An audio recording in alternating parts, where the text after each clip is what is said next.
రైతాంగ సమస్యల పరిష్కారం కోసమే జనవరి 9న డిమాండ్ డేను నిర్వహిస్తున్నామని, రైతాంగం పెద్ద ఎత్తున పాల్గొనాలని అఖిల భారత ఐక్య రైతు సంఘం జిల్లా సహాయ కార్యదర్శి బాబన్న పిలుపునిచ్చారు. శనివారం సిరికొండ మండలం గడగో గ్రామంలో ఏఐయుకేఎస్ జనవరి 9 డిమాండ్ డే పోస్టర్ను ఆవిష్కరించారు.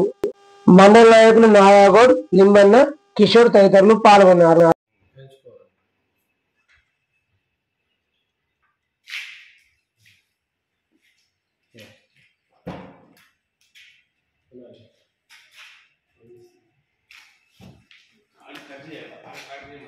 ఈ నెల జనవరి 9వ తారీఖున ఆల్ ఇండియా డిమాండ్ డే జరపాలని ఏఐయుకేఎస్ అఖిల భారత ఐక్య రైతు సంఘం దేశవ్యాప్తంగా పిలుపునిచ్చింది. అందులో భాగంగా ఎంఎస్పి గ్యారంటీ చట్టం, అంటే పంటలు పండించినటువంటి రైతులకు గ్యారంటీ చట్టం అమలు చేయాలని, అట్లాగే స్వామినాథన్ కమిటీ సూచించినటువంటి సిఫారసులు అమలు చేయాలని చెప్పి, అట్లాగే జాతీయ గ్రామీణ ఉపాధి హామీ పథకంలో ప్రతి వ్యక్తికి 200 రోజుల పని దినాలు కల్పించాలని, అట్లాగే ఉపాధి హామీ కూలికి వెళ్ళే ప్రతి కూలికి 600 రూపాయల చొప్పున రోజు వేతనం ఇవ్వాలని చెప్పి, అట్లాగే చిన్నకారు అట్లాగే మధ్యతరగతి రైతులందరికీ షరతులు లేకుండా 2 లక్షల రూపాయల రుణమాఫీ చేయాలని చెప్పి, అలాగే పోడు రైతులందరికీ పూర్తిగా పోడు సాగు చేస్తున్నటువంటి రైతులందరికీ పట్టాలు ఇవ్వాలని చెప్పి, అట్లాగే చదువుకున్నటువంటి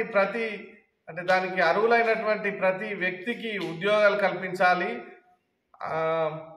నిరుద్యోగులందరికీ ఉద్యోగాలు కల్పించాలి, భూమి లేని వారికి భూమి ఇవ్వాలి, అన్నార్థులకు అన్నం కూడా వాళ్ళకు ప్రభుత్వమే పెట్టాలని చెప్పి డిమాండ్ చేస్తూ ప్రతి జిల్లా కేంద్రంలో జనవరి 9వ తేదీన కలెక్టరేట్ల ముందు ధర్నా చేయాలని చెప్పి అఖిల భారత ఐక్య రైతు సంఘం పిలుపునిచ్చింది. అందులో భాగంగా దేశవ్యాప్తంగా రైతులు అందరూ కూలీలు పెద్ద ఎత్తున పాల్గొని విజయవంతం చేసి ఈ మోడీ సర్కారు దగ్గర